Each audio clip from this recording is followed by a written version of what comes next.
Halo teman-teman semuanya, salam kenal. Aku Henti, aku owner Nana Baby Carrier. 100%. Oke, siap.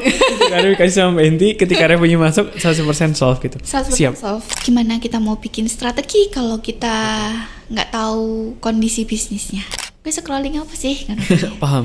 Aku scrolling IG, meh tuku piye carane iki Paham. gitu. Jadi ide itu harus diselesaikan dengan baik sampai dia menghasilkan, sampai dia jadi sapi perah. Ya Allah, semoga tempat kerjanya anakku ini bisa sukses langgeng supaya anakku bisa kerja di situ terus. Jadi, kalau kita sekarang posisinya ada di 5 juta, ya kamu jangan minta 50 miliar. Oke. Kamu mau ngapain pakai uang 50 miliar? Belum siap pasti.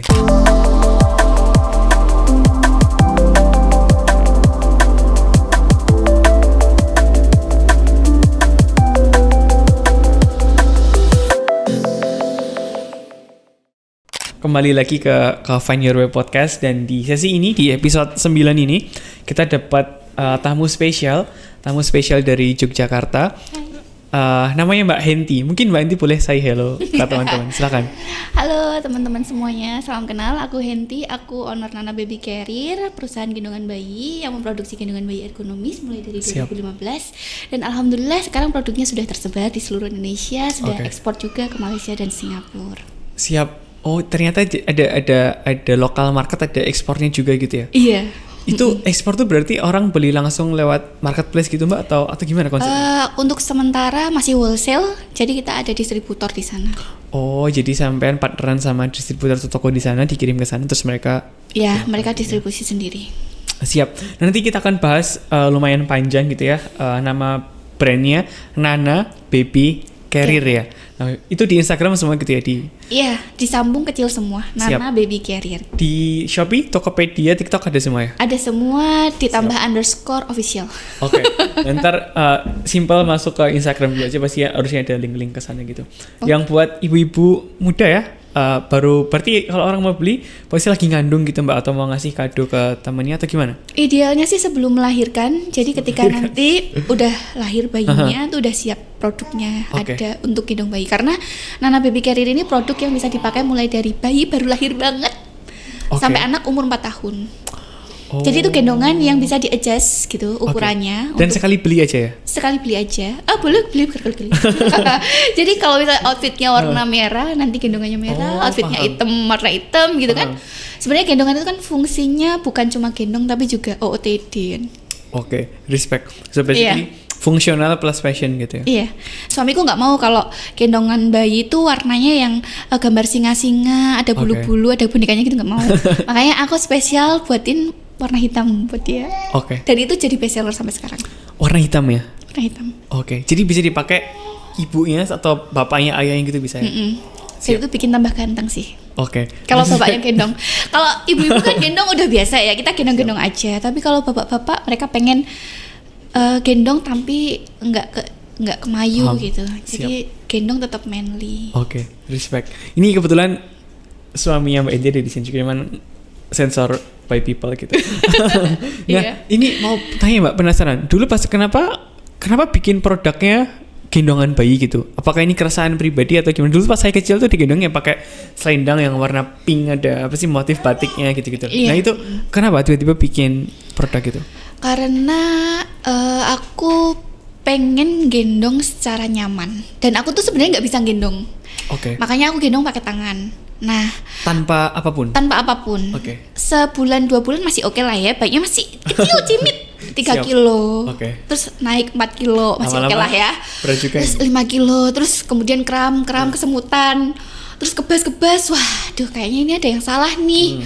Akhirnya aku search ke jurnal-jurnal internasional, karena jurnal Indonesia tuh nggak ada yang bahas masalah menggendong bayi waktu itu, tahun 2014 waktu 2015 waktu pertama kali aku punya bayi.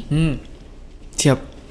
Terus aku search jurnal internasional, ternyata cara menggendongku salah. Yang pakai tangan tadi? Iya. Terus kemudian aku cari gimana cara menggendong yang baik dan benar. Waktu itu aku nemu panduan dari School of Baby Wearing UK. School of Baby Wearing UK. Jadi sekolah menggendong internasional dari UK. Respect itu banyak kayak Stanfordnya gitu-gitu ta? Atau kayak dia apa ya? Bukan berarti non formal education ya itu. Non formal education, paham, tapi paham. untuk parent education aja. Oke, paham. Terus aku belajar dari situ. Nah, ternyata cara gendong tuh ada caranya, ada triknya supaya nggak sakit. Gimana cara angkat bayi, gimana cara menimang, gimana cara menyendawakan gitu. Gimana cara ngegendong. Jadi ngegendong itu bukan cuma membawa bayi aja, tapi dia harus membawa bayi dengan aman dan nyaman. Both for ibunya sama bayinya. Karena menggendong yang optimal itu ibunya merasa nyaman, bayinya aman, dan bayinya nyaman. Kalau 3 komponen itu tidak terpenuhi, ya berarti ada yang salah dengan cara menggendongnya, dan itu aku salah menggendong. Impact-nya apa Mbak ke bayinya? Ke bayinya mungkin dia akan cenderung rewel terus, jadi energi yang bisa dia gunakan, ASI kan diserap nih. ASI yang diserap dia gunakan untuk bertumbuh kan harusnya, tapi karena rewel ya, dia mengeluarkan energi itu sia-sia gitu. So energi wasting gitu ya, paham. Ini kenapa tiba-tiba nyari jurnal? Ya karena aku anak kuliahan. Jadi Jadi kemana lagi aku harus mencari ilmu pengetahuan selain dari jurnal yang jurusannya terpercaya. dulu apa Mbak pas kuliah? Aku perawat sih. Oh, masih nyambung ternyata ya. Jadi S1 keperawatan, dan di kuliahku tuh tidak diajarkan cara menggendong bayi. Kalau cara menyusui, cara memberi makan, cara merawat kalau anak demam itu ada. Padahal itu adalah basic life skill yang harus dimiliki orang tua ketika punya anak. Tapi kenapa nggak diajarin gitu? Sampai buka kelas juga nggak, kelas menggendong gitu? Buka, aku ada kelas regulernya. Setiap minggu atau setiap bulan? Setiap bulan sekali. Tapi sekarang aku baru cuti dulu. Karena akhir tahun nih, pekerjaan di Nano Baby Career penuh. Nanti kalau misalnya sudah kembali waktunya, aku biasanya buka kelas. Siap. Berarti emang karena backgroundnya tadi di perawat ya, sekolah perawat, terus punya masalah itu akhirnya. Tapi unik loh teman-teman, ketika bermasalah nyari jurnal gitu ya buat itu. Baca berapa jurnal Mbak sampai nemu produknya? Nggak banyak sih, karena abis baca jurnal terus direkomendasikan ke IHDI, jadi International Hip Dysplasia Institute. Itu beda lagi sama yang? Beda lagi, jadi dari situ aku menemukan, ini toh produk gendongan ternyata ada standarisasi internasionalnya gendongan bayi itu. Terus aku bandingkan dengan kado-kado yang aku dapatkan dari lahiran. Kenapa beda ya gitu? Ceritanya ternyata kayak gini. Wah, ini nggak bisa dipakai. Aku rasa gendongan yang dikasih ke aku waktu aku lahiran bayi sebagai kado itu nggak bisa dipakai, karena tidak memenuhi standar keamanan menggendong bayi. Yang pertama, strukturnya, desainnya, cuttingnya tidak sesuai dengan anatomi fisiologi. Wah, ini teori semua. Jadi aku tidak berani menggunakan itu untuk bayiku gitu. Paham. Jadi ada resiko cedera kalau misalnya aku memaksakan menggunakan produk yang unergonomis itu ke bayiku. Jadi aku nyari gendongan-gendongan yang ergonomic carrier, masuk ke kategori ergonomic carrier. Di Indonesia waktu itu nggak ada. Berarti karena mungkin keterbatasan ilmu, keterbatasan sosial media dan lain-lainnya waktu itu. 2015 ya? Ya, jadi kayak masih di Indonesia kayaknya nggak ada. Terus aku nyari-nyari di platform online gitu. Waktu itu ada di Facebook kan, sosial media yang paling gencar gitu. Aku nyari di Facebook, ada nih ternyata. Lokal juga? Import. Harganya 3 juta. Satu gendongan? Dan waktu itu UMR Jogja tuh 1.600.000. Dinabung 1 tahun baru bisa beli. Udah keburu gede gitu. Iya, dan aku waktu itu pengangguran. Siap. Dan suamiku ya dapat gajinya UMR. Siap. Jadi, akhirnya dari sana bikin lah gitu ya? Iya, aku akhirnya bikin sendiri. Materialnya aku cari yang memang standar nasional itu. Aku ambil partisi-partisinya dari perusahaan yang dia udah punya standar gitu. Baru terus aku jahit sendiri. Karena aku di rumah ada mesin jahit dan aku ada skill jahit turunan dari orang tua. Respect. Dulu SMA atau SMK? SMA IPA. SMA IPA. Siap, perawat. Monggo lanjutin. Terus aku bikin sendiri, terus aku pakai lah, karena aku orang seangkatanku ya, mahasiswa keperawatan, aku tuh nikah paling duluan gitu. Sebelum lulus? Setelah lulus. Jadi profesi lulus, terus nikah, terus punya anak. Nah, masih ngurus-ngurus surat menyurat administrasi kampus kan itu. Aku udah punya anak itu. Jadi aku pakai gendonganku itu untuk ngurus itu. Nah, dari situ ada yang nanya, "Ih, gendongannya lucu amat." Gendongannya lucu amat gitu. ada temanku yang hamil, dia minta dibikinin. Terus aku foto-foto untuk konten di sosial media. Aku sekedar sharing aja sih. Karena menurutku banyak banget orang tua yang kayak aku yang nggak didampingi bapak ibu mertua, tinggal sama suami doang, punya anak nggak bisa gendong tuh banyak gitu. Jadi aku pengen ngasih tahu ke orang lain, gendong tuh sebenarnya gampang kalau kamu punya gendongan yang proper gitu. Paham. Terus akhirnya ya itu teman-temanku pada minta dibikinin. Aku nggak punya modal, nggak punya uang kan. Ya udah sini kainnya beli sendiri sana gitu. Jadi terus, jasa jahitnya dulu awal-awal. Terus mereka ngasih aku fee jahit. Waktu itu 100 ribuan lah satu gendongan itu. Satu gendongan. Kalau di-compare sama 3 jutanya ya jauh banget. Dan itu aku langsung pakai tagline gendongan lokal kualitas internasional. Sebentar, tadi pas udah mulai foto-foto dan posting-posting itu di akun personal atau udah di akun bisnis? Akun personal. Monggo silakan lanjutkan. Boleh deh nanti di scroll ke akunku yang mau banget. Berarti awalnya dulu belum ada Instagram atau udah? Belum ada. Tapi emang aku mainnya Facebook, ya? Main di Facebook. Terus semakin lama semakin banyak nih temanku yang minta dibikinin. Dan itu bukan teman yang tetangga, bukan, tapi itu teman kuliah, teman online yang tinggalnya di Jakarta gitu. Yang mereka udah paham tentang gimana cara ngegendong bayi yang baik dan benar. Aku harus pakai gendongannya seperti apa. Mereka kontak aku dan request untuk dibikinkan gendongan. Yang bikin aku shock itu waktu pertama kali aku bikinkan gendongan orang Jakarta yang tinggal di Perth waktu itu. Dia kirim aku selembar kain tenun yang harganya 23 juta. Waktu itu aku ini guntingnya gimana ya? Deg-degan. Nanti kalau salah aku gantinya gimana gitu. Tapi ya alhamdulillah bisa diterima. Tapi itu teman yang tadi yang dari Jakarta awalnya, teman kuliah gitu-gitu? Enggak, dia hanya lihat sosial mediaku di Facebook aja. Respect, paham. Itu sampai berapa orderan atau berapa piece orderan dari jahit itu Mbak? Mungkin jahitnya itu sampai 100 kah atau mungkin sampai 30 piece atau berapa banyak? Kalau dalam 1 bulan pertama tuh ya paling 800 ribu lah omsetnya. Berarti 8 pisan? Iya. Untuk sebulan pertama. Setelah apa namanya, pertanyaanku adalah itu kan tadi dari by order gitu ya, jadi orang beli kain, kalau sampean jasa jahitnya gitu, di piece keberapa sampean mulai kayaknya menarik nih mau dijual gitu ya, artinya sampean pesan kain sendiri dan mulai produksi gitu ya di bulan itu. Jadi aku langsung sadar, ternyata nih banyak banget ya orang yang problemnya sama kayak aku. Karena aku ngeliat di sosial mediaku banyak orang yang bercerita di kolom komentarnya gitu. Aku juga mbak, aku juga gini mbak gitu. Mbak aku mau dong dibikinin gitu. Paham. Aku kirim ya mbak gitu. Jadi akhirnya ngestok. Tapi perjalanan dari aku bikinkan ke aku ngestok tuh lama. Karena suamiku masih kerja dan dia nggak bisa full bantuin aku. Jadi aku masih jahit sendiri dan punya anak kecil. Gitu. Jadi aku mengerjakan itu di sela-sela ya ngomong anak yang pertama, si Nana. Namanya Nana. Kayaknya dia yang bawa rezeki ke keluarga kami. Berarti ini nanti mau diturunin sampai ke Nana gitu ya? Belum tahu. Bisnisnya. Aku nanya ke Nana, mau nggak? Nggak, pusing jadi ibu gitu katanya. Siap. Itu berarti sebenarnya di bulan itu juga ada 8 orderan kurang lebih gitu ya. Terus akhirnya mutusin buat ngestok juga, tapi dengan numbers yang mungkin nggak banyak di bulan itu juga gitu. Enggak. Jadi aku masih bertahan pakai konversi namanya. Itu kan konversi. Jadi wrap conversion.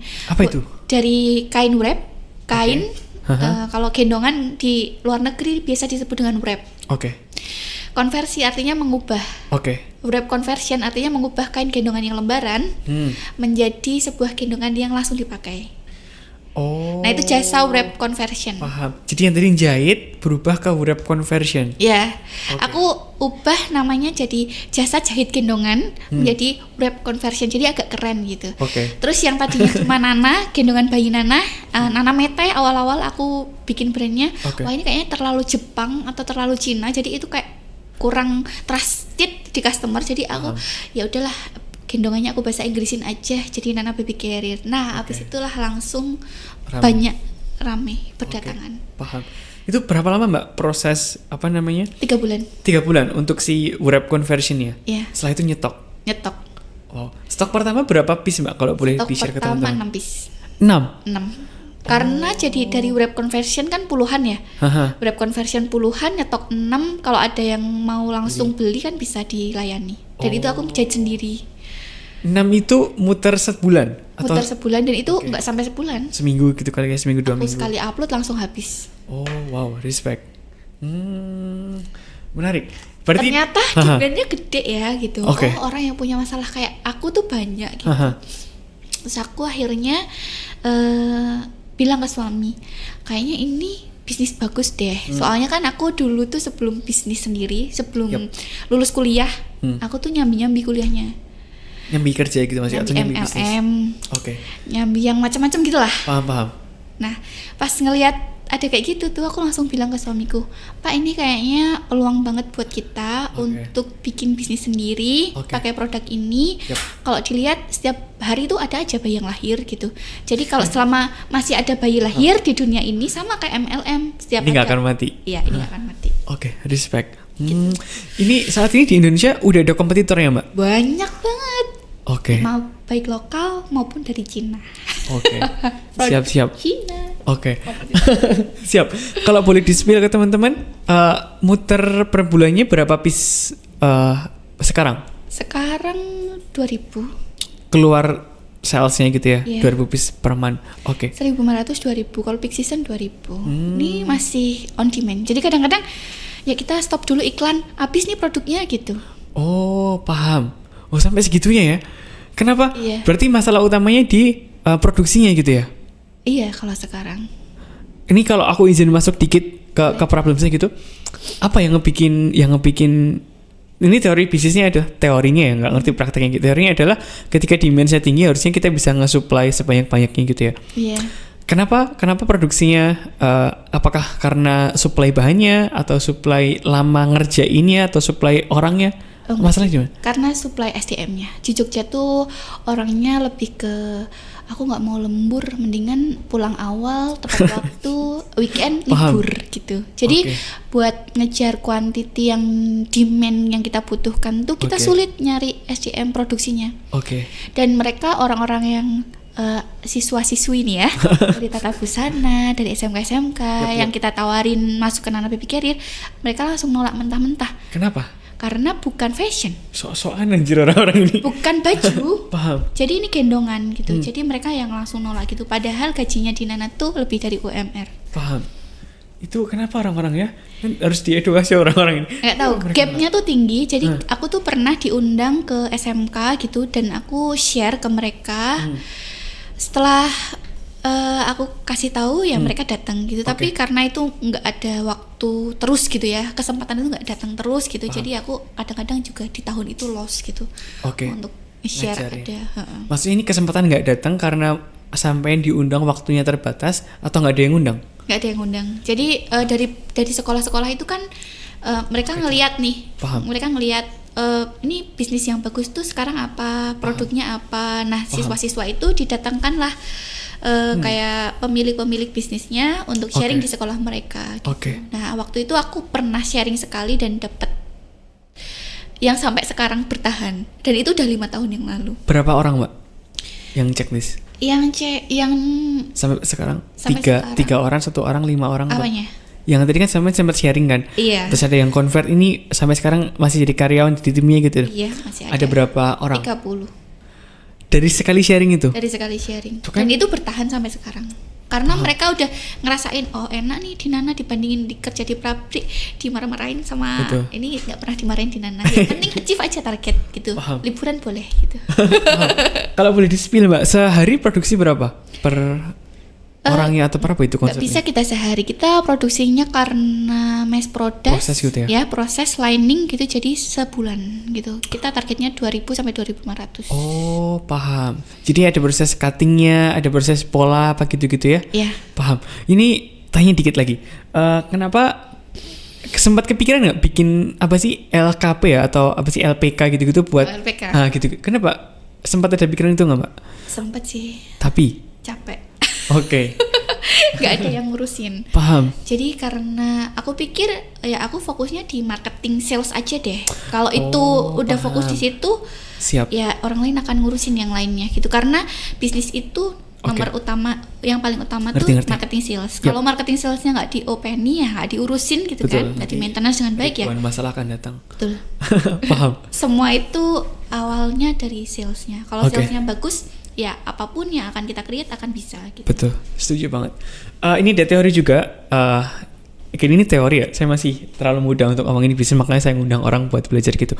Kata orang ketika problem bisnis itu kalau revenue-nya datang, 50% problems itu solve gitu.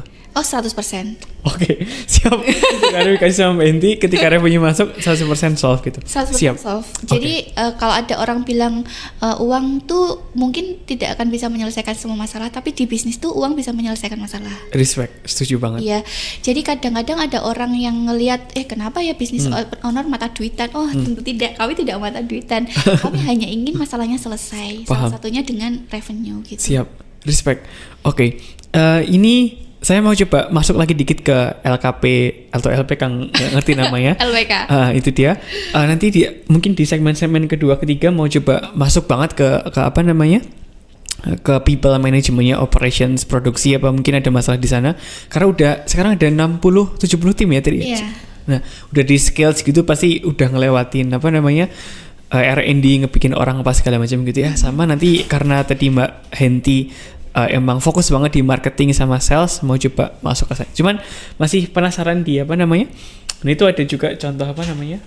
Si baby carrier yang lagi dipakai suaminya Mbak Enti buat sama anaknya. Andalan. Oke. Makanya Nana baby carrier gendonganku, andalanku. Oke, respect. Itu tagline-nya. Tagline tahun ini. Oke, gendonganku. Andalanku. Siap. Karena saya belum punya anak. Besok kalau saya udah punya anak saya beli gitu ya. Atau mungkin kalau ada teman saya yang banyak teman saya udah nikah udah punya anak, nanti daripada bingung mau ngadu apa kayaknya. Boleh. Menarik. Siap. Tadi aku mau masuk ke LPK ya. LPK lagi. Kebetulan saya tuh saya pikir dari SMK gitu Mbak. IT engineering gitu ya. Sempat lah 2017 atau 18 gitu sempat bantuin pabrik. Tadi sih yang mungkin sampean bilang ada apa sih di Klaten lumayan ada beberapa pabrik gitu ya yang cukup gede gitu. Apa sih pabrik pakaian dalam apa segala macam, cuman kayaknya semua import deh gitu. Cuman dia bikin di Klaten gitu apa segala macam, dan dari tadi negara yang sampean bilang di awal juga tadi. Nah, saya sempat artinya kebayang gitulah orang mungkin pertama kali bikin sampling gitu ya. Mungkin karena ini proyeknya satu nggak terlalu repot, nggak ngerti juga sih sebenarnya. Ada samplingnya, habis itu masuk kain dipotong-potong, didesain sampai nanti ada di QC recheck apa gitu-gitu, mungkin ada case nanti di area produksi. Cuman pertanyaannya, kalau misalnya ada kesempatan, tadi kan problemnya adalah ini orang yang beli banyak nih, demandnya banyak, tapi supply-nya ada masalah gitu. Dan tadi pas coba saya tanya, problemnya adalah di SDM-nya kurang. Kalau misal ditambahin SDM-nya, apakah ini nge-solve problems atau enggak? Bisa jadi nge-solve, bisa jadi enggak. Respect. Sementara ini di Nana itu kita belum pernah menggunakan pendanaan dari luar. Siap, jadi self-sustain, bootstrapping dan profitable terus. Siap, monggo. Jadi kayak gitu. Ada beberapa investor yang pengen masuk ke Nana dari tahun 2021 sampai sekarang belum pernah aku terima. Siap. Karena aku kenapa ya? Ya udahlah, ini kan bisnisku ya. Jadi udahlah aku jalan gini aja gitu. Sampai ada tawaran di angka 55M. Oke. Waktu itu, tapi ya belum aku terima. Oke, untuk equity berapa persen kalau boleh tahu dulu? Atau belum sampai sana ngobrolnya? Belum sampai sana ngobrolnya. Cuma ya memang nggak cocok aja. Karena kan invest itu kan kayak pernikahan. Betul. Harus langgeng. Setuju. Salah pasti ya, gitu kan. Jadinya aku ya kayaknya belum cocok nih aku pakai investor gitu. Karena aku sendiri di tim marketing juga kita masih turnover lumayan tinggi gitu. Oke, maksudnya turnover? Maksudnya orang-orang? Iya, orang-orang di marketing. Jadi kayak aku belum bisa establish gitu loh. Paham. Di marketingnya. Kalau di produksinya udah cukup. Ya, kalau di produksinya udah cukup gitu. Jadi kalau misalnya ditambahin SDM di produksi, bisa jadi solve, bisa jadi enggak. Oke. Karena sekarang yang terjadi adalah kita produksi sekian, ya sekian itu terjual. Kalau kita nambahin produksi capacity bisa jadi terjual lagi. Oke. Dan semua dana itu aku ambil ya muter gitu. Jadi aku kayak kurang berani aja sebenarnya. Dulu aku pernah gagal 2022. Oke. Di 2022 itu kan shock. Covid itu ya? sebenarnya COVID itu malah naik. Karena orang yang tadinya kerja punya babysitter, jadi work from home, babysitternya dipulangin, mau nggak mau dia ngomong sambil kerja. Betul. Gendong bayi lah dia. Paham. Terus COVID selesai, peralihan di 2022, online kok mulai turun. Apa ada yang salah di algoritma? Jadi tahun 2022 aku nyoba, budgetku habis buat riset offline, dan itu di akhir tahun biasanya kami jalan-jalan profit, itu minus. Dan cashnya sisanya tuh cuma tinggal 22 juta. Nggak bisa bayar gaji tahun depan bulan Januari, nggak bisa belanja bahan baku tahun depan bulan Januari. Terus aku gimana itu sama finance. Gimana nih, kita bubar aja, Po. 2022 ya? 2022 bulan Desember. Terus financeku bilang, ya semoga kita menang, Bu, di pengusaha muda brilian, nanti dapat cash 150 juta. Paham. Terus aku berusaha lah tuh di situ supaya bisa menang gitu. Alhamdulillah menang. Juara 1? Juara 2. Lumayan lah, 150 juta. Terus aku masukkan ke sana buat muter lagi, dan pendanaan yang pribadi. Jadi aku jual tabungan emas gitu kan. Terus aku masukin tabungan pribadi ke situ lagi sampai kumpul uangnya. Terus abis itu kita bisa jalan lagi. Terus financeku bilang gini, Bu Enti, kayaknya kita bisa survive tahun ini, semoga ya. Tapi dengan satu catatan, kita harus disiplin keuangan. Apa yang sudah kita rencanakan di awal tahun ini tidak boleh kita hianati di tengah-tengah. Gitu. Jadi kita sepakati gitu. Jadi sejak itu aku bicara sama suamiku, gimana Pak? Apa kita mau jalan berdua aja? Apa kita mau buka aja laporan keuangan kita ke tim biar mereka tahu? Habis itu tahun 2022 tuh jadi masa titik balik kami. Aku sama suamiku langsung sepakat, ya udahlah. Sorry, itu 2022 atau 2023? 2023 awal. Siap. Karena 2022 kan kondisinya kayak gitu tuh. Yang negatif tadi di akhir tahun. Terus aku 2023 awal bilang gitu sama suami, terus suamiku cerita. Ada satu perusahaan di mana perusahaan itu share semua kondisi perusahaannya ke tim, dan perusahaan itu bisa survive. Siapa tahu kita bisa mengadopsi itu ke Nana gitu. Terus aku dan suami bikin skema. Gimana caranya orang yang nggak pernah nyumbang modal, tapi dia dapat dividen. Ini tim maksudnya ya? Ke tim? Karena orang yang harusnya dapat dividen kan orang yang dia nyumbang modal. Tapi kita anggap orang yang sudah loyal sama kita itu menyumbang modal waktu dia belajar di sini, kita hargain itu. Udahlah, itu kita bikin skema di awal tahun 2023 itu ya. Karena untuk mau tidak mau kita harus menyelamatkan perusahaan dan orang-orang yang masih mau kerja. Terjadilah sebuah kejadian, kita efisiensi hampir 50%. Respect. Dengan skema nggak diliburkan semua, dengan skema bolak-balik. Jadi kita liburkan dulu, kita dapat uang, kita dapat revenue, kita dapat cash, balik lagi. Panggil lagi. Paham. Sampai semuanya kembali, sampai hari ini. Sampai semua kembali itu artinya semua tim kembali? Iya. Paham. Sampai hari ini. Respect. Gitu. Terus aku, suamiku, satu tim finance. Itu yang kita benar-benar kita adanya ini gimana kita bisa jalan, kita harus disiplin keuangan. Bu Henti, Pak Adi nggak boleh sembarangan ya pakai uang. Jadi aku benar-benar waktu 2023 kita mendisiplinkan semua transaksi. Pelaporan catatan keuangan semuanya tertulis. Paham. Kalau aku tiba-tiba terjadi kendala, harusnya transfer pakai rekening pribadi kok transfer pakai rekening perusahaan karena suatu kejadian, aku harus report ke financeku. Paham. Dan itu tercatat dan aku balikin uangnya. Paham. Itu maksudnya disiplin tuh sesimpel misahin laporan keuangan pribadi atau keluarga dan bisnis, atau lebih dari itu, Mbak? Lebih dari itu. Jadi sejak tahun 2019 aku udah pisah sebenarnya rekening pribadi sama rekening perusahaan. Cuma yang jadi kendala adalah kita belum pernah mencatat semua transaksi, depresiasi dan lain sebagainya, aset semuanya dirapiin, transaksi semuanya terekord. Oke. Kadang-kadang kita sering nggak kerekord juga, ambil dari marketplace langsung belanja tanpa dicatat, jadi loss. Kayak kok ada ini tapi nggak ada catatannya gitu. Oh paham. Ngerti. Basically itu dari 2019 sudah mulai di split apa namanya Mbak, keuangan pribadi sama bisnis. Habis itu 2023 mulai dirapiin semua gitu. Ngurusin pajak itu dari tahun berapa Mbak? Ya itu 2023. Karena 2022 itu kan aku ikut PMB itu ya. Semuanya harus dibenerin.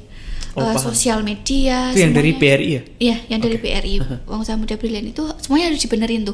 Pajak, laporan keuangan, sosial media, sales, marketing, semuanya dibenerin. Nah, karena semuanya dibenerin di Bank Usaha Muda Brilian, ya aku jadi ikut benerin. Paham. Nggak cuman 2022. Nggak cuma untuk ngedapetin hadiah, tapi bener-bener untuk benerin si bisnis. Gitu, fondasinya apa segala macam. Terus akhirnya di 2022 itu semuanya sebenarnya sudah bener. Cuma karena riset offline store ini itu yang bikin negatif. Makanya harus dibenerin di 2023 supaya kita bisa nyaur utang nih. Minusnya 2022 dan kita punya sisa di 2023 akhir untuk modal 2024. Gitu. Jadi sebenarnya 2022 itu online sales tetap normal gitu ya. Artinya nggak turun. Cuman yang bikin negatif gara-gara ini riset cukup banyak taruh modal di offline, akhirnya itu yang ngebikin minus gitu ya. Iya, betul. Siap. Kan 2015, 2020, 19 itu ngerapiin 4 tahun, 2021 berarti Covid itu naik ya? Covid naik. Kita minus Covid itu cuma di bulan pertama Covid. Setelah itu karena pembatasan akses. Kalau misalnya aksesnya pengiriman tetap, itu ya? Betul. Kalau aksesnya tetap dibuka ya kita jualan. Jualan aja. Nah ini tadi balik lagi yang belum ke checklist, belum masuk ke yang lain lagi. Kalau misal mau masukin orang tadi ya, misal sekarang timnya tadi sempat tanya di belakang ini 70% itu produksi gitu kan. Misal berarti kayak kalau dari 70 orang berarti kayak berapa? 7 kali 7? 30-an, 40-an orang gitu ya. Misal ditambahin 10 orang gitu Mbak. Apakah ini possible buat naikin demand kapasitas produksinya, atau ini kayak masih ragu-ragu buat namain? Kalau ada orangnya nih, misal ada 20 orang ready di bulan Maret gitu, itu kira-kira diambil nggak? Diambil. Resiko itu? Diambil. Karena yang sekarang aja nih, bulan November 2024 kemarin, kita produksi 400, Desember kita produksi 800 habis. Maksudnya bulan November produksi 400 piece? Iya, terjual habis. Bulan Desember udah kita tambahin tuh sampai 800. Ini plus sih berarti ya? Plus, itu juga udah habis. Dan kita tahun ini memang ada rencana buat nambah SDM di bagian produksi dan marketing. Cuma nunggu kantornya jadi. Lagi bangun kantor baru ini ceritanya. Respect, Masya Allah. Siap. Dan ini Mbak, kalau boleh di-share learning paling oke, atau mungkin tadi ternyata learning paling oke di laporan keuangannya tadi, di ngerapiin keuangannya adalah dari berarti 22 plus ratusan hadiah tadi dari Brilian gitu ya. Itu apa turning point yang kan tadi sebenarnya dia adalah masalahnya di si offline store-nya yang ngebikin negatif ya. Apakah karena strategi yaudah kita stop offline-nya, diminimalisir dan itu normal lagi, atau ada part lain yang ngebikin turning point nyala lagi gitu? Kalau uangnya dipakai buat apa hadiahnya, semuanya aku beliin bahan baku. Karena bahan bakunya nggak ada. Sebentar. Tahun apa artinya? Kita tuh kehabisan darah, kehabisan cash, kehabisan bahan baku.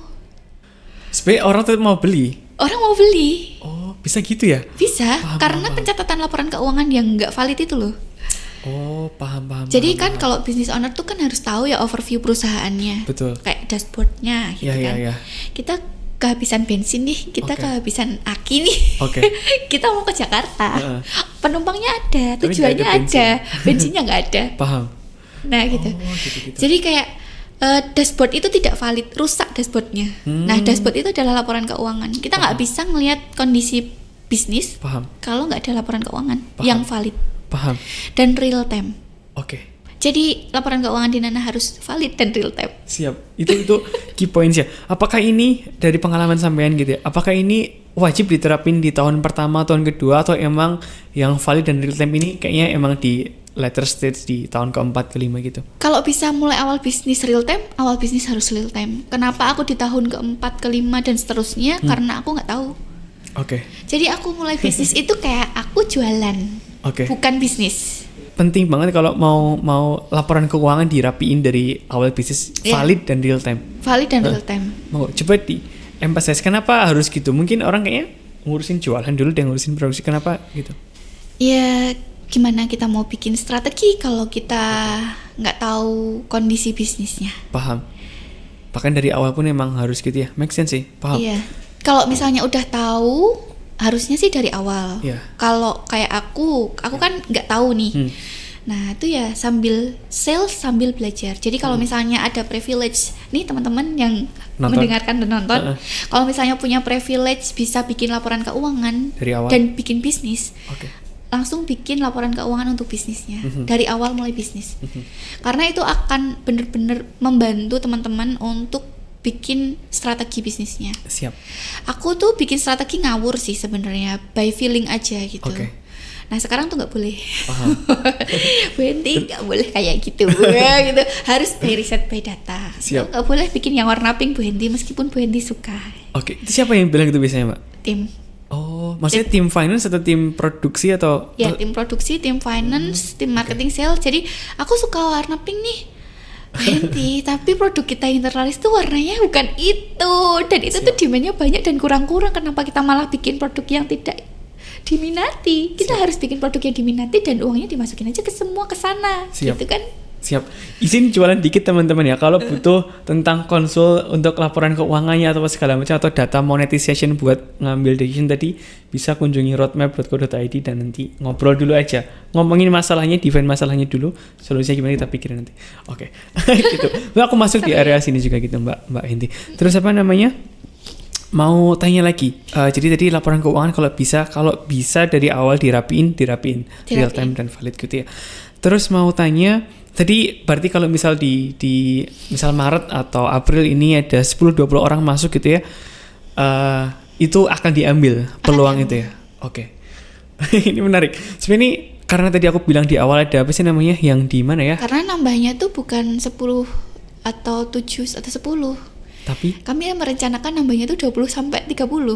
Tim produksi. Iya. Jadi kapasitinya naiknya 2 kali lipat. Karena proyeksi tahun ini 2 kali lipat dari tahun kemarin. Proyeksinya. Paham. Karena tahun sebelumnya bisa achieve 2 kali lipat tahun ini. 2024. Ini tuh 2025 ya? 2025. 2023 ke 2024 tuh 2 kali lipat. 2024 ke 2025 kita rencanakan 2 kali lipat juga. Paham. Respect. Nah itu so far problemnya sih apa? Apakah ini sebenarnya aku tadi mau nge-propose, mau naruh ide di atas meja yang ini insting apa gitu ya. Kalau tadi di pabrik di Klaten yang dari luar negeri tadi dia bisa nge-scale, dia punya apa namanya kapasitas produksi dengan dia bikin training gitu-gitu. Ini Mbak Hendy ada rencana bikin gitu nggak? Atau apa? Untuk produksinya? Iya, untuk nambahin orang. Atau so far plan-nya apa gitu? Misal tadi bikin LKP gitu ya, yang kalau aku masuk langsung kerja aja. Jadi malas bikin-bikin. Jadi karena di Nana Baby Career itu semua kita sudah pecah ke bagian yang paling kecil dan sederhana. Berarti nggak butuh skill. Systemize semua ya? Ya, nggak butuh skill. Jadi orang masuk ya jahit lurus terus. Ya itu terus ya dikerjain. Karena kalau nggak kayak gitu kita akan ketergantungan sama orang. Betul. Nah di situ kehilangan orang yang bisa skillnya tinggi, PR. kita akan goyahkan produksinya. Makanya kita udah pecah produksinya ke part yang paling sederhana sekali. Jadi ada orang di sana tuh kerjanya cuman masukin spon. Gitu, ngapain kau? Ya gini Bu, gitu. Itu dari tahun berapa Mbak udah systemize gitu? Atau berapa lama bangun sistem itu? Suamiku masuk ke Nana Baby Career 2017. Jadi sebelumnya dia kerja di pabrik namanya Quick Traktor. Ya, Kubota. Ya. Dia di sana kan belajar banyak hal ya. Nah, aku Masya Allah. hire. Siap. Jangan pergi kemana-mana, duduk sini. Ya, tolong ini bikinkan sistemnya gitu. Terus suamiku yang bikinin sistem. 2017 kita masih 5 orang. 2018 kita 20. Wow. 2019 kita udah 30-an. Respect. Iya, terus berkembang sampai sekarang tuh semuanya suamiku yang bikin. Oke. Sama adikku di bagian kepala produksi. Wow. Jadi adikku masuk 2018 awal. Siap. Jadi 2017 suamiku masuk, 2018 adikku masuk. Tadi mulai bisnis 2015 bener ya? Yeah. 2017 itu oke lah, mulai hidup setahun 2 tahun. 17 ke atas itu fase scaling naikin Ya, gitu. aku bilang ke suamiku, Pak, ini aku bisa gaji kamu 2 kali lipat dari gaji di Kubota, gimana? Kamu mau masuk sini nggak gitu? Siap. Karena waktu itu omsetnya udah di angka 100 Oke. Per bulan. per bulan. Siap. Ini mau, jadi semoga udah cukup ya tadi di 5-10an menit ngomongin tentang produknya, bisnisnya. Di 15-20an kita ngomongin the whole, ini kondisi karirnya gimana. Mau coba masuk banget ke produksi dan nanti diakhiri dengan marketing gitu Mbak. Boleh. Di people, part people tadi udah ada 70-an orang. Kalau boleh di-share gambaran ini ya, apa namanya, kotak-kotaknya ini ada berapa divisi atau ada berapa alurnya sampai udah sampai sistem mes paling bawah gitu kan, itu monggo. Kalau di Nana tuh bukan struktur organisasi yang hierarki yang kayak orang-orang pada umumnya sih, tapi kita lebih ke struktur fungsi. Oke. Struktur fungsi menarik. Ya, aku butuhnya apa di Nana, yaitu yang aku hire gitu. Oke. Monggo di-elaborate gimana itu konsepnya? Jadi di Nana Baby Carrier itu ada aku sebagai brand owner sekaligus CMO, Chief Marketing Officer-nya. Ada suamiku sebagai COO. Oke. Terus ada finance-ku, Oke. CFO. Terus kemudian ada HR dan ada produksi. Kita berlima. HR dan produksi. Kita berenam. Satu lagi apa? HR, satu lagi produksi. Oke. Jadi CMO. Satu marketing. Aku. CMO, COO, finance, HR, produksi. 5. Berarti 5 ya? 5 orang. Kita satu geng. Oke. Yang nggak sesuai biasanya kita ajak buat jadi sesuai. Ayo toh kamu kok kayak gitu kayak gini loh gitu. Jadi di antara 5 orang ini? Di antara 5 orang ini yang saudaraan itu aku, suamiku, adikku. Oke. Duanya profesional? Duanya profesional. Oke. Yang satu aku hire dia ex dari Asvita Tangerang. Oh oke. Hire. Tapi orang Jogja aslinya? Orang Purworejo. Oh oke. Siap. Dia mudik gitu, jadi ya udahlah sini aja gitu. Yang satu orang Klaten. Siap. Dia dulu si orang finance tadi. Iya. Wah, respect. Dia dulu ngurusin gudang. Karena kalau sama adikku yang cowok ini berantakan. Jadi aku taruh cewek di situ buat bantuin dia. Terus dia dulu rekap data dari statistik. Terus logikanya jalan gitu. Ini orang finance ini ya? Iya, orang finance ini. Terus aku bilang sama dia, coba deh Dek, kamu belajar keuangan gitu. Dia mau belajar. Ini perempuan tadi ya? Perempuan tadi. Silakan. Dari tahun 2019 dia ikut aku sampai sekarang. Ini masuk tahun ke 5, iya. 6. Terus kita berlima menjalankan struktur fungsi. Struktur fungsi. Ya, struktur fungsi. Kalau aku dan suamiku kita levelnya ada di atasnya mereka berempat. Terus kemudian mereka berempat, di bawahnya ada staf biasa. Di bawahnya staf biasa ada operator. Ada istilah manajer nggak di sana? Nggak ada, ya itu struktur fungsi. Jadi basically dari 5 orang, 6 orang tadi itu langsung staff itu berarti udah langsung kayak kerja. Ini kerjaanmu day to day gitu ya? Iya. Mereka yang 5 orang ini yang jadi manajernya gitu, Mbak? Iya. Nggak ada sub manager lagi di bawahnya? Nggak ada. Wow, respect. Kalau gitu ya? di tim marketing aku masih ada nge-sub. Jadi marketing sama sales. Nah, tim marketing itu mengerjakan sosial media, desain konten. Yap. Nah, kayak gitu-gitu. Kalau sales dia pegang marketplace, ads gitu. Admin ads gitu ya? Ads ya. Oh, menarik ya. Yang satu belum ada branding. Karena aku juga masih, ini gimana sih? Paham. Itu acara menghambur-hamburkan uang sih branding tuh. Brand image tapi kalau long term value-nya. Ya, alhamdulillah sambil jalan kan ngebangun brand image-nya gitu. Masya Allah, ini keren ya. Jadi tanpa manajer, literally tanpa manajer di tengah ya? Nggak ada manajernya. Ini mereka manajernya, aku anggap mereka sebagai manajer. Dan mereka menjalankan fungsi manajer. Yang 5 orang ini tadi kan? 5 orang ini tadi. Berarti yang semua di bawahnya, berarti 60-an orang gitu ya? 60-an orang itu beneran kamu masuk udah ngerti tugasnya ini, hariannya ini. Iya. Sampai kita per hari itu udah, misal nih hari ini ya, sore, kita udah merencanakan yang akan kita kerjakan besok. Tapi ini pekerjaan rutin atau yang customize per hari-harinya, Mbak? Daily plus customize. Jadi mereka mengerjakan pekerjaan daily wajib itu di pagi hari. Customize-nya siang. Kalau ada tambahan-tambahan ya itu siang gitu. Kecuali urgent dan berhubungan dengan uang. Kalau urgent dan berhubungan dengan uang harus segera diselesaikan pagi. Paham. Gitu. Masya Allah, ini keren banget. Jujur keren banget. Ini berarti dulu yang ikut kelas sekolah CEO-nya sampean atau suami ya? COO-nya kami berdua. Dua-duanya ikut? Tapi aku yang daftar. Jadi suamiku tetap nyimak. Gitu. Siap. Strategi. CEO-nya aku juga ikut. Paham. Jadi ikut 2 kelas. Paham. Ini sedikit sharing. Apa bedanya, Mbak? Aku baru ikut yang CEO ya, dan itu belajar daripada lumayan banyak. Kalau CEO lebih ke bagaimana kita mengembangkan perusahaan, mencari klien, kolega. Terus nge-share ke orang lain, marketing salesnya, membentuk image perusahaan ini seperti apa, itu CEO. Tapi kalau COO itu dalamnya. Paham. Jadi dalamnya perusahaan itu kayak gimana gitu. Paham banget. Gitu. Siap. Jadi tadi 70-an orang ini 5 orang manajer doang, nggak ada. Karena kalau teori tadi sampai sempat nyinggung MLM dikit gitu ya. Itu kan kalau teori MLM kan ada banyak manajer di bawahnya gitu kan? Iya. Ngapain? Kan mahal bayarnya ya. Siap. Keren banget. Kan mendingan manajernya dikit aja. Staffnya yang banyak. Sistemnya. Ya, tapi harus bikin sistemnya gitu ya. Jadi pekerjaan suami, kalau yang dulunya kami motong, kami kirim, kami mengerjakan pekerjaan teknis, sekarang kita mengerjakan pekerjaan strategis. Pekerjaan strategisnya ya gampang sih. Cuma ini orang gimana caranya biar otomatis kerjanya gak usah nanya-nanya lagi Pak sama kita gitu. Biar kita bisa main kemana gitu. Paham. Jadi kuncinya systemize ya. Iya. Dan tadi sebenarnya teorinya adalah ketika perusahaan ini udah nggak depends ke satu orang lagi, artinya dibikin sistem, ya masukin random people pun bisa gitu. Makanya tadi kalau jadi pertanyaannya kenapa sampean menunda tanda kutip gitu ya untuk nambahin orang ketika sistemnya udah jadi?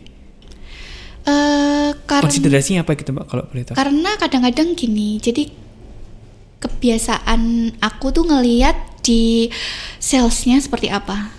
Kalau masih ada sisa banyak barang, kan kita produksinya tuh emang ngelebihin dari demand-nya gitu kan. Kalau masih ada ya kita jualan sisanya aja, nggak usah hire lagi gitu. Nah itu udah cukup untuk mencapai target tahunan. Ya udah, nggak usah nambah orang. Data decision tadi ya, udah nge-project tahun ini mau berapa, kalau ini masih cukup ya ngapain nambah resource gitu kan. Iya betul. Jadi pengambilan keputusan nggak boleh emosional. Pengambilan keputusan harus by data. By riset. Bu Enti, ini pas kebetulan banyak SMK Bu gitu, banyak PKL Bu gitu. Kita mau nambah orang nggak gitu. Lah produknya masih berapa? Kalau dijual harganya berapa? Wow, ini Masya Allah, semua ini keren banget. Udah 10 tahun. Ini cita-cita sampean berapa lama bisnis ini? Legacy. Unlimited berarti? Unlimited. Wow. Karena visinya Nana tuh setiap bayi lahir digendongnya dengan Nana baby carrier. Masya Allah, ini keren banget. Speechless aku. Siap. Ini tadi tentang orangnya. Ada pelajaran apa lagi Mbak Inti yang pengen di-share tentang orang? Tadi systemize, nggak depends ke orang, manajernya cukup dikit gitu ya, tapi sangat-sangat, dan pekerjaannya ada daily yang harus dikerjakan, ada customize needs-nya based on hari tertentu, disiapin setiap sorenya buat hari besoknya. Ada lagi mungkin tentang people apa gitu? Tegaan? Iya. Tegas nggak harus galak. Tegas nggak harus galak. Iya. Jadi kalau ada yang bermasalah di tempatku biasanya nggak lama langsung aku pecat sih. Wow. Sama backgroundnya orang Jogja kan? Iya. Nah, gimana itu dealing sama? Pecatnya. Ya udah.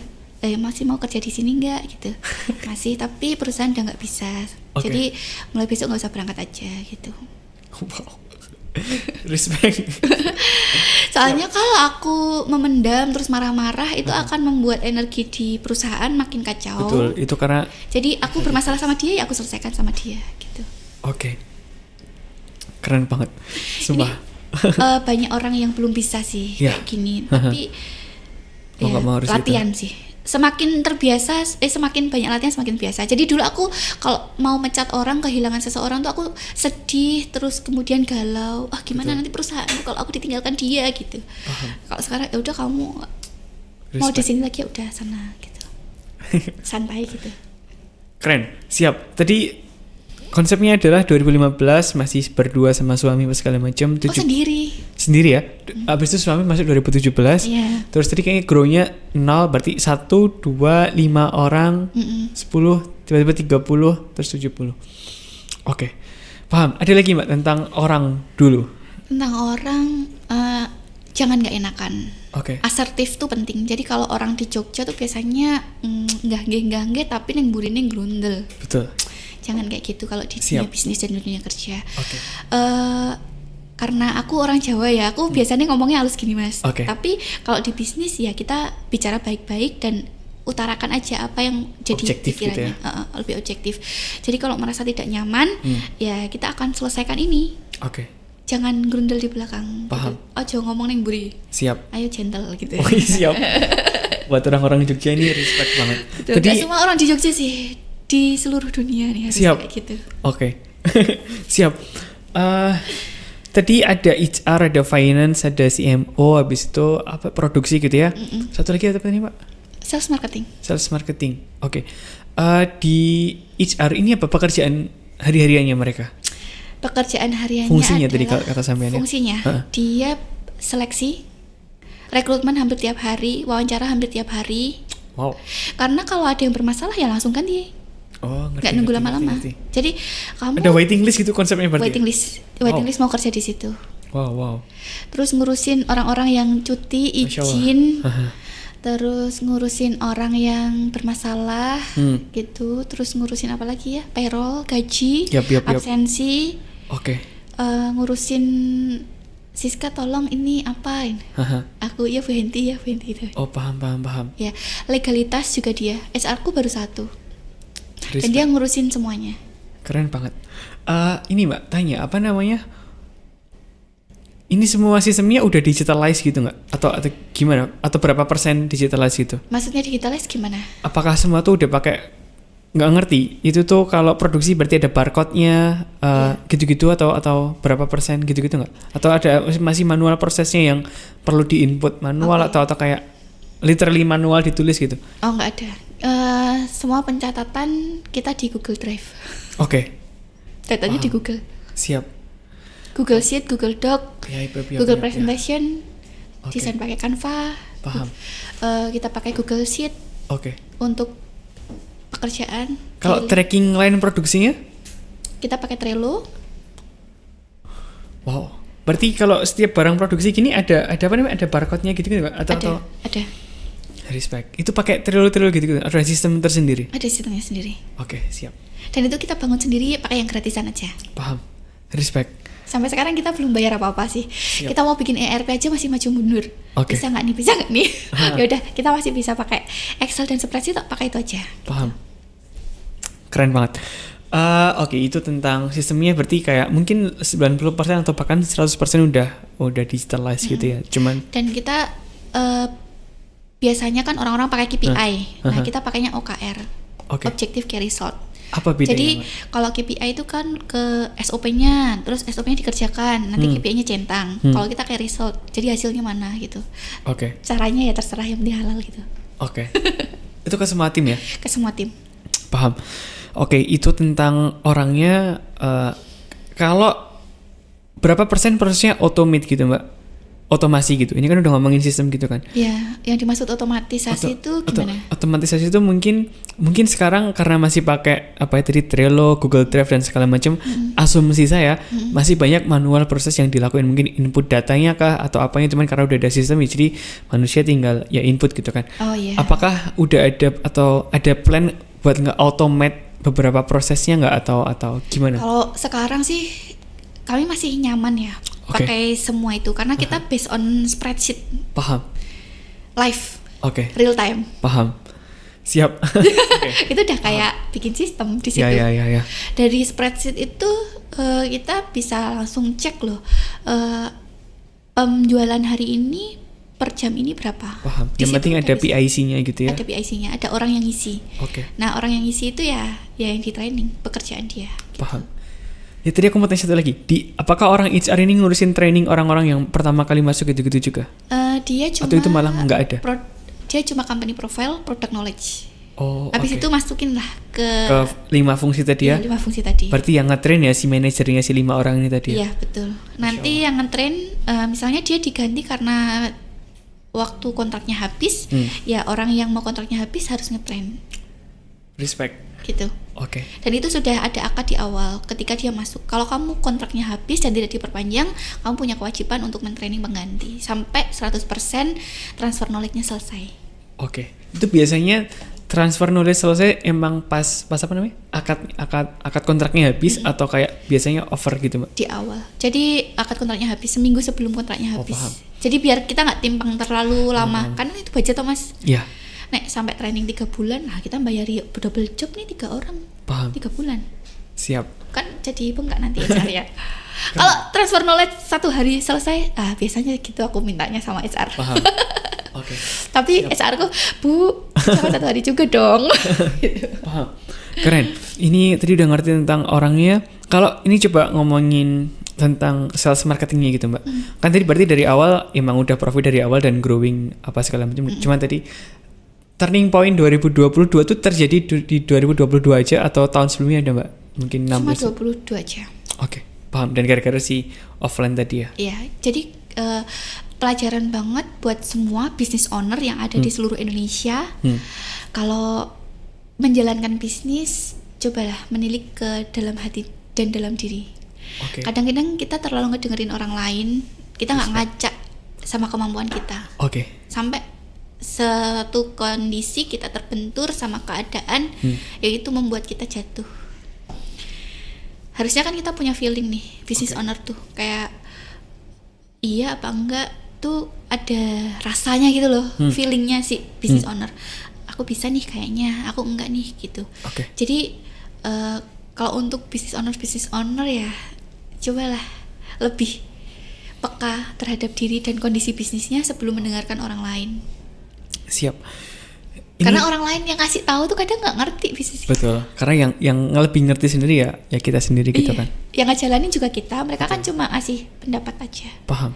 Nggak nanggung risikonya. Paham. Tapi ya kalau mau didengerin ya monggo. Siap. Keren. Oke, aku mau fokus ke sales marketingnya gitu, Mbak. Boleh. Berarti sekarang ada offline store ya. Kalau perbandingan kalau boleh di-share ya, revenue offline sama online berapa persen? 1%, 99%. 1% offline, 99% online. Online. Ya 3-5% lah. Oke. Kalau izin ini nggak tahu, kalau boleh dijawab silakan, nggak juga nggak apa-apa. Kan tadi ada beberapa platform ya, TikTok, Shopee, Instagram, ada kayaknya asumsinya ada WA, check out juga gitu yang orang direct ke WA gitu.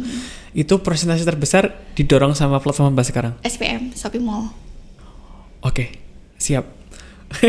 Karena aku kan dari berapa persen itu, Mbak? Sampai 60 nggak? Lebih sih, 90-an. Wow. Customer journey hasil dari riset. Paham. Ini kalau ngomongin technical sedikit gitu ya, dari larinya emang jadi orang emang behaviornya nyari di Shopee ketemu produknya atau diiklanin dari Instagram di drive ke Shopee. Jadi dulu aku main di Facebook, orang-orang check out via DM Facebook. Oke. Terus kemudian di Facebook aku belajar tentang behavior. Oke. Behavior orang-orang gitu kan. Orang yang Facebook tuh penghasilannya berapa? Betul. Orang yang Instagram penghasilannya berapa? Okay. Orang yang Twitter penghasilannya berapa? Yep. Nah, orang-orang yang berpenghasilan tertentu mereka menggunakan platform tertentu. Oke. Dan ada rentang usianya di situ. Yep. Kamu mau masuk di mana? Oke. Nah, disitulah titik balik akhirnya aku menggunakan Instagram. Oke. Aku kalau jualan di Shopee produkku harga segini, orang-orang pasti bilang mahal. Aku jualan di Instagram, sekali aku jual posting laku tanpa tawar. Oke. Akhirnya aku pindah dari Facebook ke Instagram. Iya, Facebook sempat terbengkalai, nggak aku openi karena memang fokusnya di sales. Sebenarnya kalau mau fokus di Facebook juga bisa, cuma orangnya nggak ada yang ngurusin. Paham. Jadi kami migrasi ke Instagram, terus kemudian kami Belum ads waktu itu, masih pakai organik. Semua organik aku optimasi. Oke. Endorse, kemudian hashtag. Okay. Ya waktu itu. Ya. Terus setelah itu aku ngecek lagi nih behaviornya orang-orang di Instagram itu, mereka check outnya di mana? Kok beda ya sama di Facebook? Mereka nggak check out di DM. Oke. Mereka nanya nomor WhatsApp. Oke. Atau mereka nanya ke Shopee ada nggak gitu. Oke. Menarik. Terus akhirnya kami bikin Shopee Shopee. Star. Oke. Terus akhirnya kami bikin juga WhatsApp, website gitu. Dulu kami pakainya reseller, distributor. Oke. Terus 2019 ya kami hilangin aja reseller distributor karena terlalu drama ya Bun. Betul. Hidupnya. Ya udahlah, Ya. hilangin aja. Kita langsung end user aja gitu. Siap. Yang satu-satu gitu. Yap. Terus kemudian kita mainnya ke user langsung. Kita cek nih behaviornya orang di Instagram tuh kayak gimana, scrollingnya. Haha. Aku baca jurnal, baca riset. Respect. Terus aku juga nanya ke temanku langsung gitu kan. Gue scrolling apa sih? Paham. Aku scrolling IG, meh tuku piye carane iki Paham. gitu. Bukannya aku ngedrive tapi aku nanya, nek meh tuku carane piye iki gitu. Oke. Nek meh tuku iki carane piye? Nek meh tuku iki yo iki dadakan ning Shopee sik. Iki wong-wong sing do tuku iki kowe tuku ngene iki mesti lewat Shopee. Aku ngomong iki. Ya nek aku tuku lewat Shopee sih kan terpercaya ya, anti penipuan. Oke. Nek ra ono Shopee nih ya biasanya neng platform lain, Tokopedia atau marketplace. Yang penting ada pihak ketiga yang mereka bisa percaya. Untuk menghindari penipuan karena produknya lumayan harganya 500.000. Paham. Seperempat UMR Jogja. Siap. Jadinya terus akhirnya aku nanya seorang, 2 orang, 3 orang sampai banyak orang, teman-teman ketanya semuanya. Oh mereka behaviornya seperti itu. Akhirnya aku ngedrive customerku. Yuk check out di Shopee. Check out di sini, check out di sini gitu. Yang linknya langsung ngelink ke Shopee. Kalau misalnya nanti dibuka link bio, linknya ada macam-macam. Itu marketplace semua. Ada juga WhatsApp untuk orang-orang personal yang pengen cepet langsung ke customer service dan punya uang cash banyak. Paham. Gitu. Soalnya ada juga orang yang, Mbak aku pengen beli gendongan sekarang ya di Gojek. Gojek aja 45.000. Paham. Gendongannya 580. Itu mereka nggak ingin yang ada yang check out lewat WA seperti itu biasanya customernya. Siap. Itu. Jadi dari Facebook pindah ke Instagram, dari Instagram menganalisa behavior apa segala macam, baca jurnal, tanya ke customer langsung gitu ya, tanya ke teman-teman, itu nge-split lah ke Shopee gitu ya, ada Shopee ada. Jadi basically bikin Shopee itu nggak tiba-tiba bikin Shopee tapi dari Facebook ke Instagram baru ke Shopee gitu ya. Iya. Tahun berapa itu Mbak mulai bikin Shopee? Shopee Star tahun berapa ya? 2019 ya? Kayaknya iya 2019 ya. Waktu aku ngebubarin si reseller distributor. Oh, paham. Siap. Dan Shopee sekarang udah maksudnya komposisinya 90% total revenue masih dari Shopee gitu ya? Masih. Tanya menggelitiknya, apakah emang orang-orang ini yang beli rata-rata, kalau yang beli rata-rata ayahnya atau ibunya Mbak? Ibunya ngebeliin ayahnya. Ibunya beliin ayahnya? Iya. Jadi kalau di kontennya Nana tuh kita kan kontennya ada yang cowok gitu kan. Bapak gendong. Nah itu ibunya mesti ngetek yang ini ya gitu. Oh, paham. Supaya si suami tuh mau ngegendong anaknya. Paham. Oh, itu tujuannya. Itu contohnya. Itu contohnya. Paham. Apa namanya? Oke. Wow, ini kenapa pertanyaan tadi yang beli ibu ya, jadi customer yang ibu, usernya bisa jadi ibu sama ayahnya gitu. Kenapa Shopee 90% ya? Analisa sampean apa? Apakah emang yaudah biarin kayak gini atau ada rencana kayak mungkin TikToknya ditambahin persentasenya, Tokopedia-nya, atau emang behaviornya gini jadi gitu. Monggo. Untuk yang sekarang behaviornya seperti ini dipertahankan, menambah revenue dari platform yang lain gitu. Tim marketingnya berapa orang Mbak ini Mbak yang ngurusin online? Yang ngurusin online ya, tim marketing sales atau tim marketing? Apa bedanya di sampean? Kalau sales itu ngurusin marketplace, kalau marketing itu ngurusin sosial media. Oh, marketplace itu artinya yang bikin promo gitu juga dia? Iya. Oh, balesin chat ketika tanya-tanya gitu-gitu. Iya. Ads marketplace dia juga? Iya. Respect. Berapa orang itu Mbak? Marketingnya berapa, salesnya berapa? Marketingnya 3. Oke, jadi konten apa segala macam, desain video gitu ya? Iya, terus salesnya 4. Lebih banyak ya? Paham, Iya. karena mungkin Soalnya dia packing juga. si salesnya, Iya. gimana caranya? Dia balas apa namanya? Balas. Karena pembelinya Nana itu lebih banyak check outnya daripada chatnya. Respect. Itu keren banget. Siap. Kalau orderannya misal 100 nih, Haha. yang ngechat tuh paling 10, 9 gitu. Oh, yang ngerti sih orang beli gitu pasti udah paham. Oke. Jadi nggak nanya itu juga cuman Mbak ready gitu toh. Oh paham. Ya, tipe-tipe customer kayak gitu. Iya. Paham. Berarti ada marketing 3, salesnya 4, 5 tadi. Berarti under 10 yang Iya. di bawah sampean.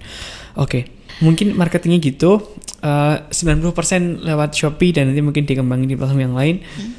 Apa? Sampean mungkin ada nggak tahu tips atau learning ngomongin online salesnya gitu? Kalau menurutku sih jualan aja dulu dimanapun. Oke. Kalau untuk pemula, Oke. jangan terlalu idealis harus jualan di mana. Oke. Karena yang terpenting untuk bisnis growth itu adalah sales. Oke. Nah, kalau udah ketemu salesnya di situ, gedein, Oke. pertahankan, baru cari sumber revenue lainnya dari Oke. platform yang lain, gitu Paham. sih. Jangan ini harus idealis. Aku mau pindahan aja deh. Enggak di Shopee karena di Shopee kan adminnya gede ya. Aku mau ke website aja. Berapa persen sih, Mbak? Lah, websitenya nggak ada pengunjungnya. Betul. Gimana mau jualan? Iya. Iya, jadi jangan terlalu idealis gitu. Jadi kita perlu mengikuti flow karena kita ya cuma UMKM kecil kan, Siap. gitu. kecil. Betul sih. Kecil ya, di atasnya mikro. Iya. Apa namanya? Ini sempat tanya sih. Ini kan sampean udah ibaratnya udah ngerti lah mau jualan online ini gimana. Apakah kepikiran untuk ini kan satu ya, apa sih namanya? Gendongan bayi. Kepikiran buat bikin baju kah, bikin sepatu kah, atau bikin jilbab, whatever. Ada kepikiran gitu nggak? Ada. Cuma nanti aku disemprit lagi sama timku. Oke. Berarti kita jualan gendongan bayi aja yang marginnya lumayan bisa untuk hidup. Oke. Siap. Jadi aku tuh orangnya terlalu banyak ide. Nah, ketika ide itu tidak diselesaikan dengan baik, ya akan membuat Buang-buang sebuah duit. ya buang-buang duit itu tadi. Paham.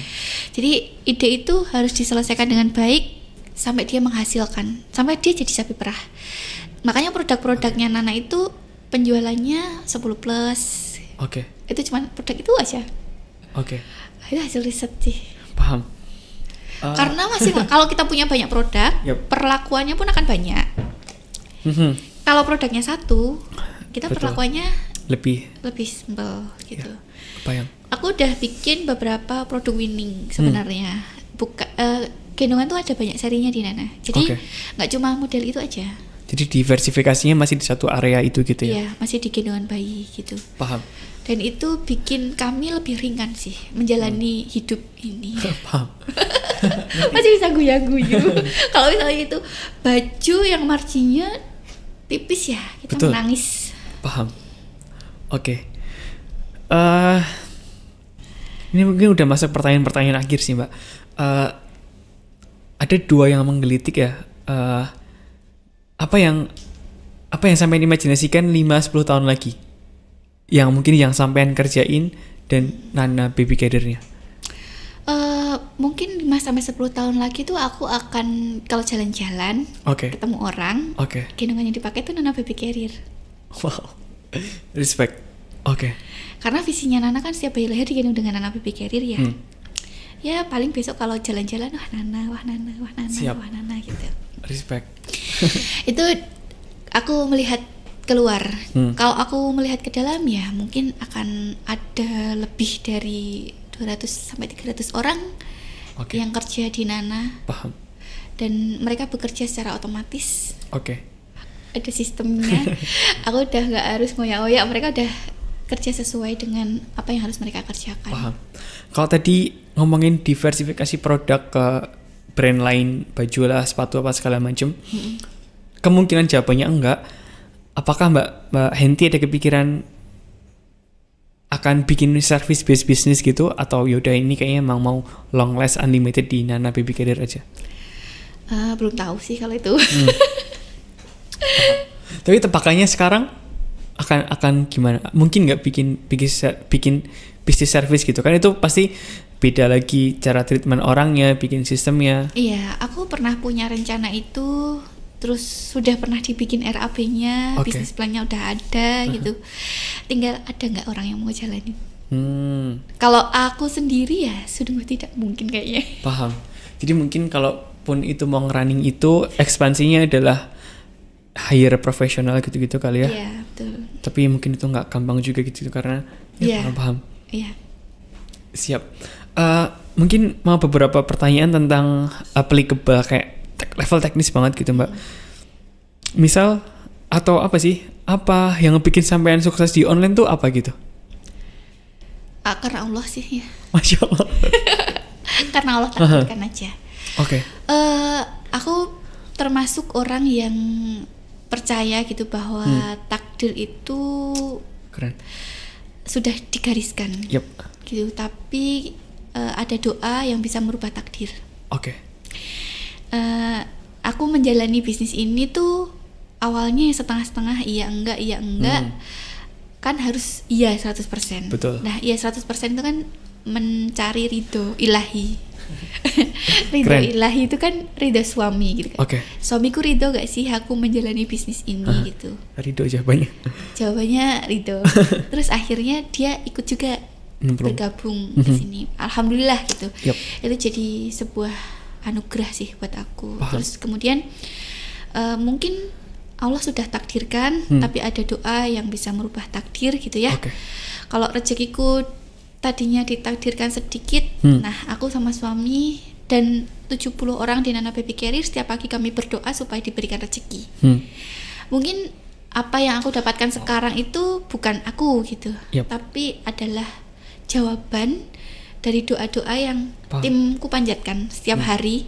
Bahkan bukan timku yang panjatkan, bisa jadi orang tuanya yang anaknya kerja di tempatku. Ya Allah, semoga tempat kerjanya anakku ini bisa sukses langgeng supaya anakku bisa kerja di situ terus gitu. Gitu.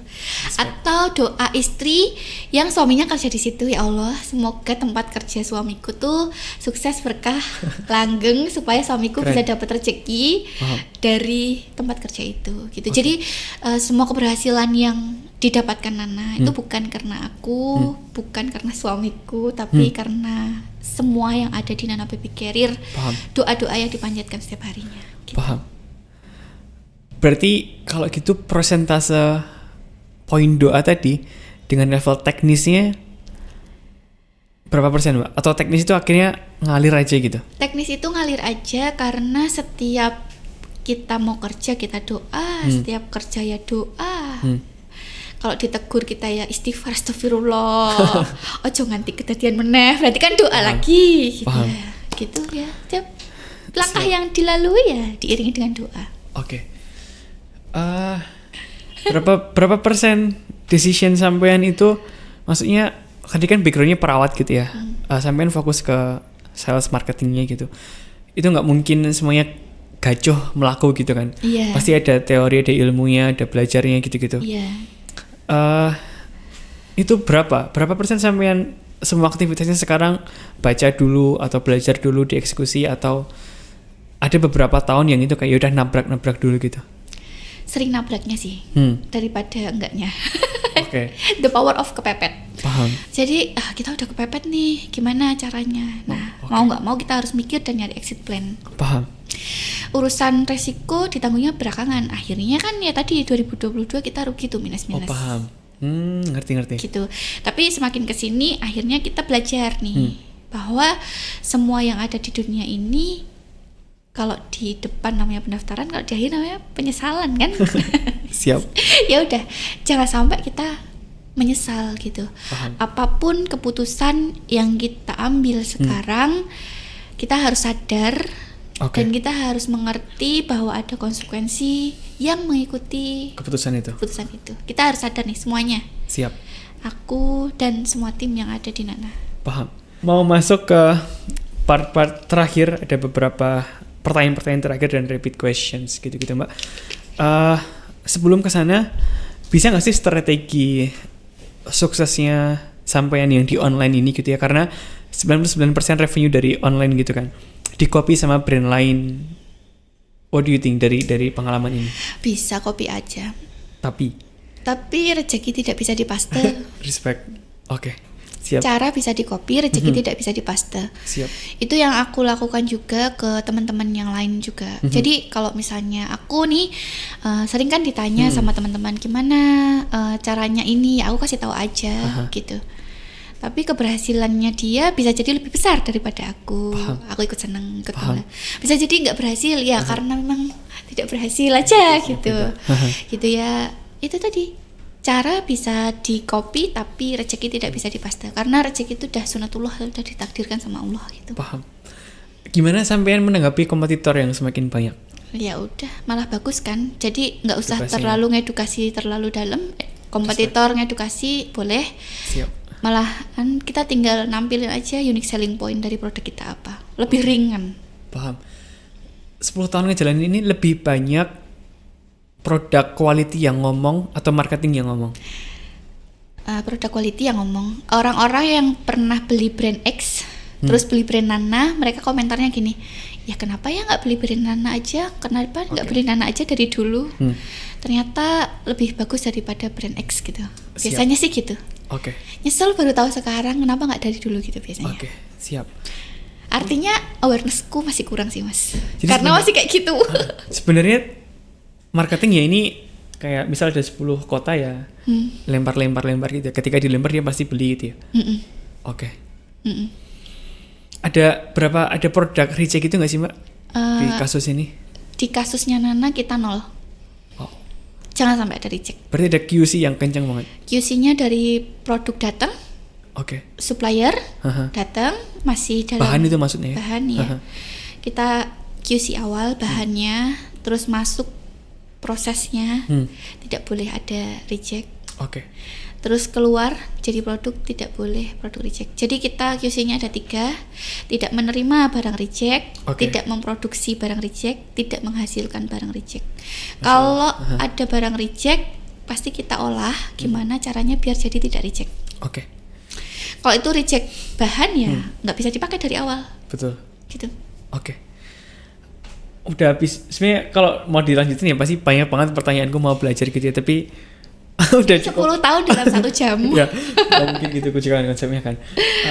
Ada pesan-pesan terakhir dari sampean yang pengen di-share ke teman-teman yang ngerintis bisnis, yang lagi running bisnis? Monggo silakan. Yakin aja dulu. Siap. Iya, jadi kalau misalnya orang ngejalanin bisnis nggak akan bisa running kalau dirinya sendiri nggak yakin, karena business owner itu selain harus meyakinkan diri sendiri, dia juga harus meyakinkan orang lain supaya yakin menjalani bisnis bersama dia. Gimana mau hire orang lain kalau dia nggak yakin sama bisnisnya bisa jalan? Nah, orang lain gimana mau ngikut kalau bisnisnya tidak meyakinkan? Paham. Gitu. Jadi yakin aja dulu. Siap. Ini aku mau coba crafting rapid questions gitu Mbak, beberapa, cuman kayaknya perlu nggak perlu ini, tapi pengen aku coba lempar gitu. Akan lebih prefer growth-nya beberapa mungkin 3, 4, 5 tahun ke depan itu di 2x, 3x, di angka-angka itu ya, atau mungkin bahkan nggak ada 1,5x gitu doang, atau pengen 10x, 20x, 50x? Kalau aku menyesuaikan dengan kemampuan sih. Jadi growth perusahaanku menyesuaikan dengan orang-orang yang ada di dalamnya. Aku akan mau growth 20x, mau senang sekali. Tapi pasti ada konsekuensi dari 20x itu. Betul. Aku growth 1,5x juga nggak masalah. Paham. Kan ada konsekuensinya. Paham. Gitu. Jadi bisnis ini bukan aku yang menjalani sendiri. Jadi bisnis ini kami yang menjalani. Paham. Ada 5 orang dan 70 orang di dalamnya. Aku nggak mau konyol. Maksudnya konyol gini. Kita 20x semangat ya. Habis itu efisiensi jadi 20 orang. Itu kan akan sangat menyakitkan. Paham. Dan akan sangat konyol kalau menurutku. Yeah. Jadi aku akan growth bersama dengan timku. Paham. Sesuai kapasitas mereka. Which is itu database decision gitu. Iya, kalau misalnya kapasitinya kita udah naik, ya kita akan naik gitu. Aku selalu bilang ke timku, kita nggak akan bisa ngolah uang 50 miliar Kalau belum pernah ngolah uang 5 miliar. Kita nggak pernah bisa ngolah uang 5 miliar kalau kita belum pernah ngolah uang 500 juta. Kita nggak akan pernah bisa ngolah 500 juta kalau kita belum pernah bisa ngolah 5 juta. Siap. Jadi kalau kita sekarang posisinya ada di 5 juta, ya kamu jangan minta 50 miliar.